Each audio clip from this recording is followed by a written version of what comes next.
Joe Russell now with the front line with Joe and Joe. Once again, let us go into the breach. Justin Trudeau blames Stephen Harper for the housing crisis. Play the clip. We know that housing is a challenge that takes decades to address, and having a decade in which a conservative government did next to nothing on housing has long-term impacts. So in 2015, yes, we made direct commitments around housing, and we developed the RCFI, the Rental Construction Financing Initiative, that has delivered tens of thousands of new units across the country.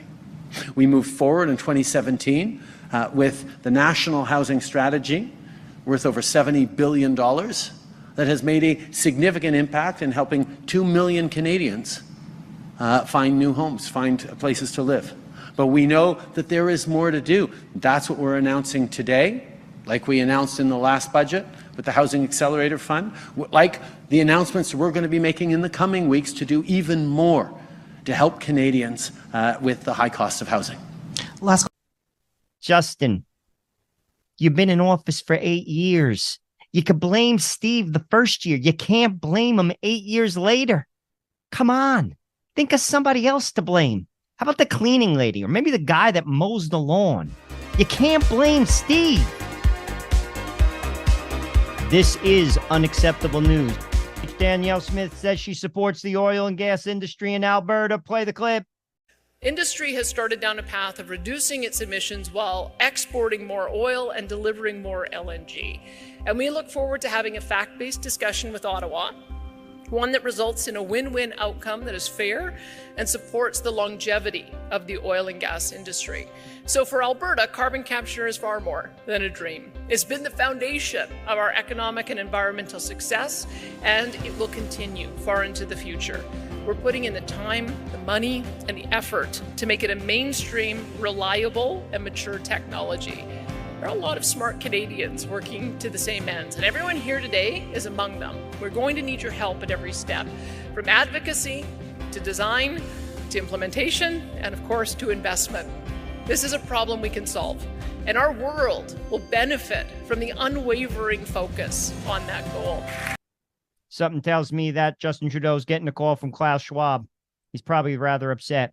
He probably also wants to know how Danielle Smith identifies. Last I hear, she identifies as a woman, and there's 2 genders in Alberta. But then again, in Ottawa, there's 56 genders. Maybe 57. Jagmeet Singh, he's at the lake. He's saying he's creating clean jobs. He's fighting the climate crisis. Play the clip. I just spoke to the team at Force, and they're researching how to use the energy behind me in the Bay of Fundy to create tidal energy. This is affordable, sustainable, clean energy. This will also create local good jobs. For New Democrats, we believe we've got to fight the climate crisis. We've got to tell our kids we're doing everything possible to build a bright future. We can only do that if we create good jobs for workers and we create clean, affordable energy. That's exactly what this project is, and we need more of this project. While big oil executives are gouging you at the pump, we need more clean and affordable energy projects to make sure that you and your family can afford to keep the lights on, to heat your homes, and have access to clean, affordable energy. I think Jagmeet's a superhero. He defends the climate. He lives in the Hall of Justice. He hangs out with Superman, and he smokes bones with Batman. Olivia Chow is making Toronto a little less scary. Play the clip. Oh, hello. It's me, Olivia Chow. I thought we're doing some recycling to save the environment. I throw out the plastic into the bowl. Oh, that's where you put that. Anyway, I was having a jerk fest earlier, and I was thinking, how can I make sure to make the city more affordable and less scary?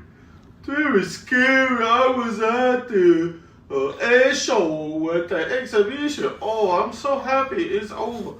Oh, it was so scary. I thought the Syrian refugee couldn't sleep because the night before they was sleeping at the Comfort Inn. Maybe you should take them to your house and live in your house. But the airplane, the fighter jet, go.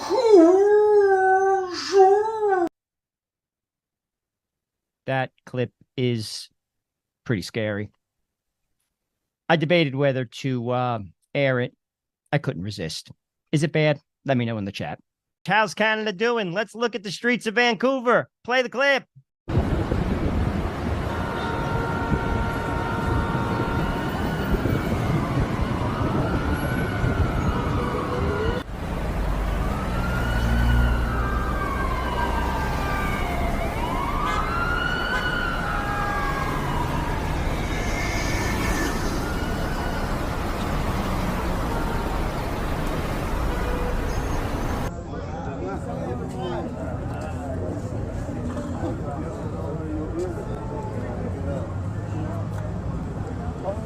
Harper bike, $20.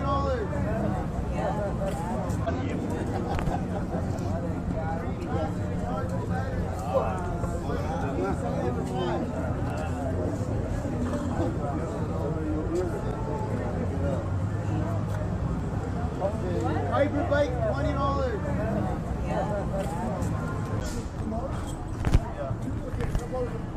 Yeah.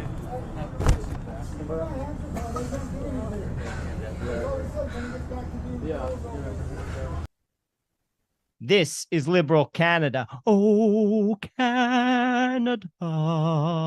Dougie Ford gets called out. Looks like he's at the Ford Fest. Some dude with a beard gets in his face, asks him if he's taking care of the people of Ontario. Dougie says, oh, yeah, we'll take care of them. Play the clip. I look at all the supporters in here. I don't worry about people being bussed in all over the place to demonstrate. Ontarians too. Absolutely, and I'll take care of them. Don't you worry. Do a better job of taking care of Ontarians. Oh, we're doing a good job, my friend. You are not doing a good job, my friend. Our schools are underfunded. Our That's fine. Guess what we do, my friend? Do a better job. Yeah. I understand. You think you're trying to do your best, but We're gonna there do are it. people in Ontario who are suffering. There are I know students there in is. Ontario who are And suffering. there's people that need homes, and that's what I'm going to do. I'm building homes. Oh, yeah. Dougie Ford will take care of him. I thought he was going to headbutt that dude. He was getting in his face. A headbutt from Dougie would hurt. Well, I'd hate to have to give you guys such bad news with such a beautiful scene behind me. And why am I always the one that gets this information? I think it's because the people know that I'm probably the only one with the balls to tell it. So here we go. Another world warning. So I'm not going to even name the airport because I don't want people getting in trouble. But I had multiple people that work at multiple international airports were called into meetings and they were told, prepare because masks and mandates are coming back. You heard it here first.